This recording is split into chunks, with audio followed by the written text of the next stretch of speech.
Some of the bullshit, some of the sciencey nonsense that's taught to people, it's fantastic. We were talking about marketing a minute ago about, like, you know, the selling of all these kind of things technically. Here's my absolute favorite piece of marketing nonsense, right? About, like, I'll do it as melodramatically as I can. When will we ever win the war on bacteria?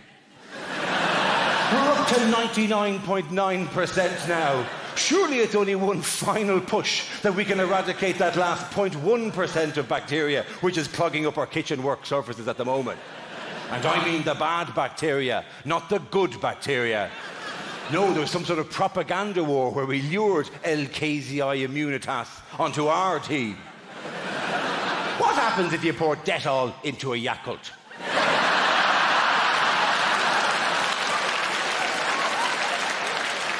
Is there like a massive explosion of bad bacteria, and then there's just one good bacteria left at the bottom of the pot going, "Thank you for saving me." There's so much bullshit really about that kind of stuff, like whatever. Oh my God! And particularly if you've got kids. Here's a general tip: if there's bacteria in your house and you have kids, rub their faces in the bacteria. They're supposed to get sick.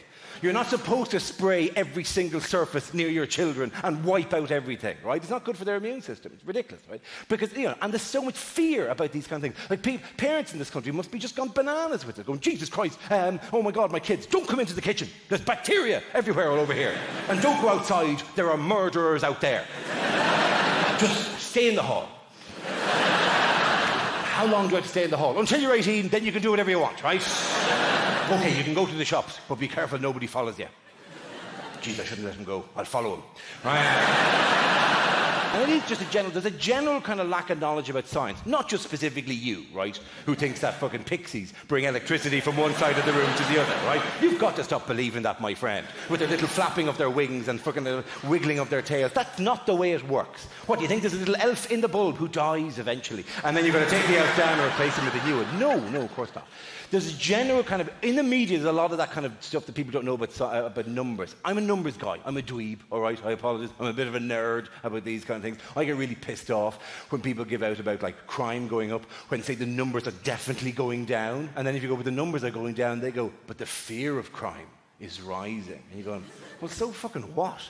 You know what I mean? Zombies are at an all-time low level, but the fear of zombies could be incredibly high. It doesn't mean we have to have government policies to deal with the fear of zombies. It's ridiculous, for Christ's sake. The NHS, there was a survey in the NHS about dentistry where they found that some people are removing their own teeth.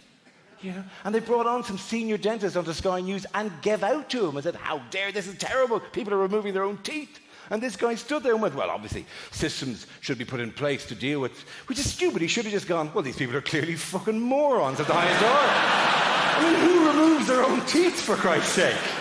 I'm a dentist. I don't remove my own teeth, you know what I mean? But there's kind of a notion that everyone's opinion is equally valid. My arse, bloke who's a professor of dentistry for 40 years does not have a debate with some idiot who removes his teeth with string and a door, right? It's nonsense. And they'll have this all the time with medical stuff on the television. You'll have a doctor on and they'll talk to the doctor and be, oh, doctor this and doctor that, and what happened there, and doctor, isn't it awful, right? And then the doctor will be talking about something with all the benefit of research and medical evidence, and they'll turn away from the doctor in the name of balance and turn to some quack witch doctor, homeopath, horseshit peddler on the other side of the studio. And I'm sorry if you're into homeopathy. It's water. How often does it need to be said? It's just water. You're healing yourself. What to give yourself the credit? Jesus, homeopaths get on my nerves with the old, well, science doesn't know everything. Well, science knows it doesn't know everything. Otherwise, it'd stop. But as well as that, you know, why would they bother? But as well, just because science doesn't know everything doesn't mean you can fill in the gaps with whatever fairy tale most appeals to you.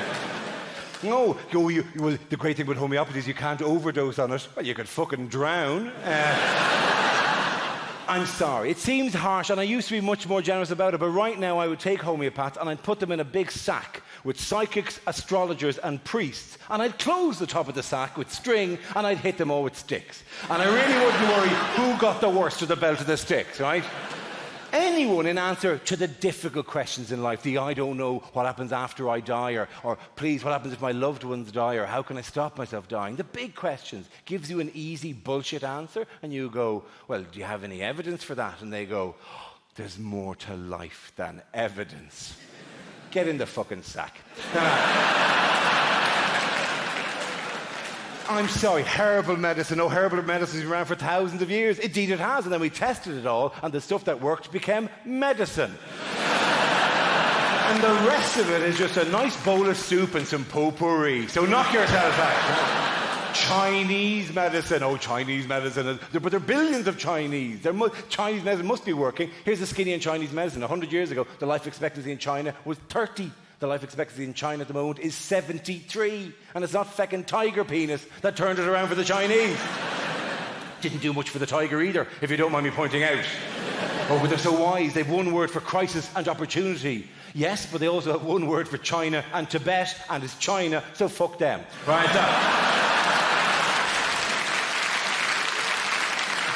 Yeah, like we're going to take them on. Come on. Like, yeah, I do love I get a round of applause always, and as if we're going to, come on, we'll take them on. We'll take on the Chinese. The Hammers of the Apollo. We'll go bananas. We'll go over there, like whatever. It'll be fantastic. You can supply the food out of the back of the truck. You can find the oil for the car. I don't know what you'll do at that stage or whatever. You'll do some IT, and listen, you can light it up with one of your fairy bulbs.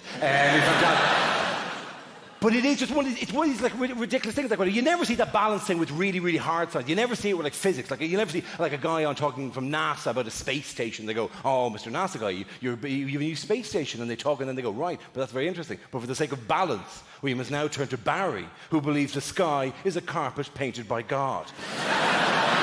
Barry, what do you think of this space station plan? Well, it's clearly ridiculous. What are they going to do? Hook it onto the carpet? You're absolutely right, Barry. You're very right. You're very right. You really are. Ridiculous. Oh, and by the way, psychics. I love psychics. Have you seen Watchdog? Do you know Watchdog?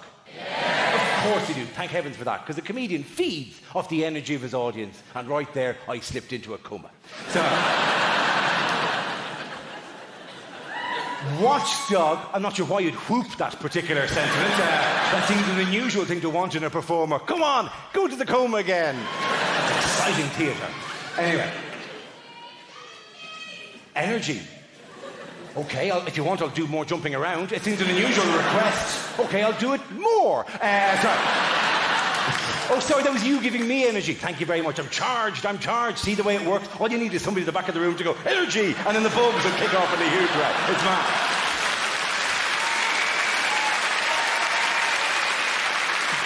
You know, you're right. It is just magic. That does all this. And maybe there is oil in Reading. Why can't we just dream?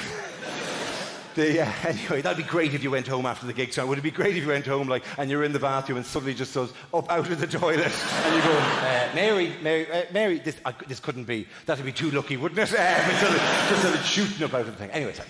Where was I? Oh, yeah. Where was I? Oh, yeah. I was talking about the whole, science stuff. What was I? Oh, psychics. That was it, right?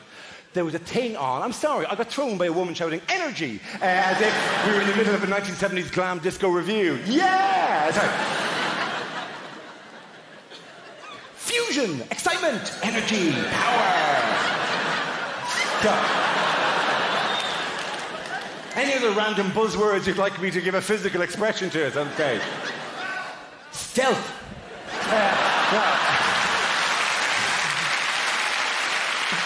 That was fairly shit, though, wasn't it?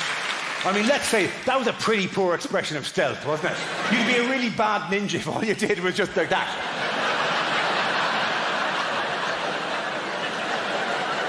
Go by me. What did you say? Sexy, please, with every move. Yeah. This has taken a weird turn, hasn't it? The gig was going as it normally goes, nice and a bit fucking possibly a bit preachy about the whole medical thing, and all of a sudden now it's just people key out buzzwords and I do mime. This sudden weird direction I've taken in my career. When did you change, Dara? When did you stop being a stand-up and to get trapped into a glass box? It was the middle of a gig, actually. I'm sorry, I'd love to talk longer, but there's a giant gale coming and I've got to walk against it.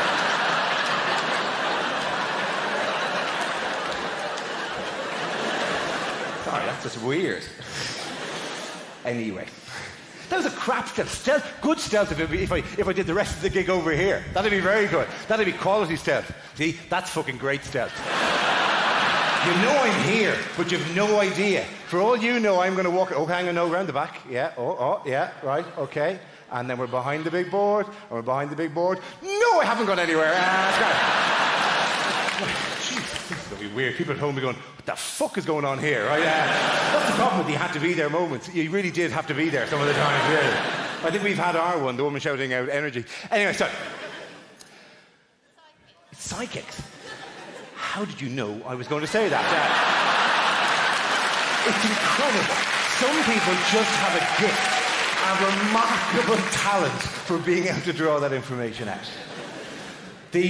On Watchdog, right, which is what I was going to talk about, there's a really good item about 2 months ago, and it was an item about a woman who would look at you, just look at you, and tell you if your aura was cracked. And then she'd charge you £680 to repair your aura. Now, that's not a consumer issue. That's a fucking Egypt issue, right? If you're getting fooled by that, you don't deserve the £680, right? And my favourite thing about it was the item had a headline. The item was titled, Bogus Psychic Scam.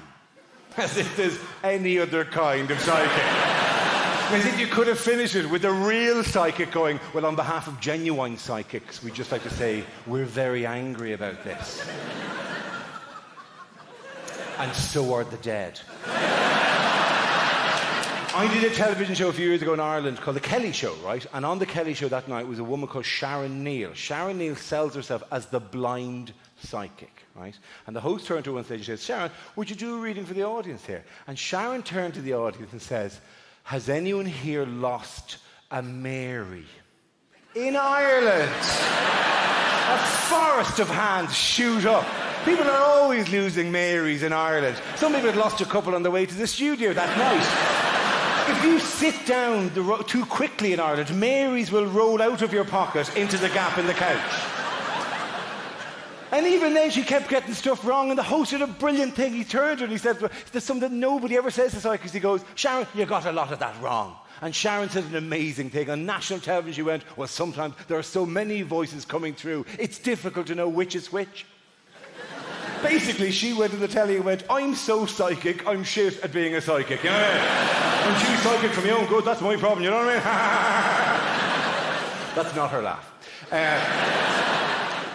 Oh, I love that kind of stuff, like whatever. But all of that kind of nonsense of all the fairy tales, homeopathy, chiropractic, all of this kind of stuff, like whatever, ridiculous. And they make billions every year. The wellness industry, you know. If you're not sick, you've got wellness, right? Oh, sure, we all like to talk to somebody to have a bit of a rub, but that doesn't mean you're any better or worse off after. Ridiculous stuff. Nutrition. Oh, I've spoken about this before. Here's my favorite little fact. If anyone describes this ever to you as a nutritionist, just be slightly wary, right? What they're saying may be perfectly true, but nutritionist isn't a protected term. Anyone can call themselves a nutritionist, right?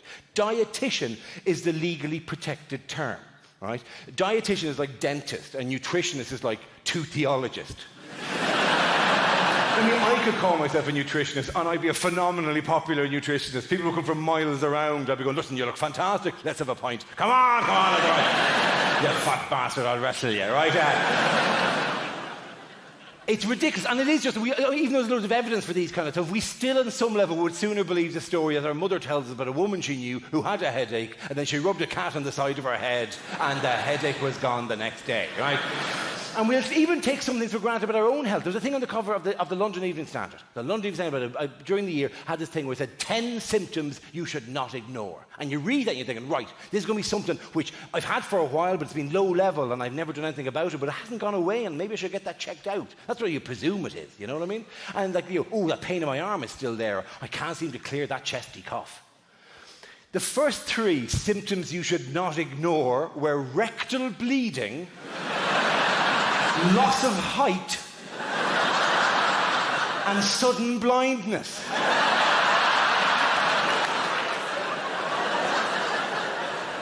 Who ignores sudden blindness? Who sits in the office at lunchtime going, oh, who turned out the lights?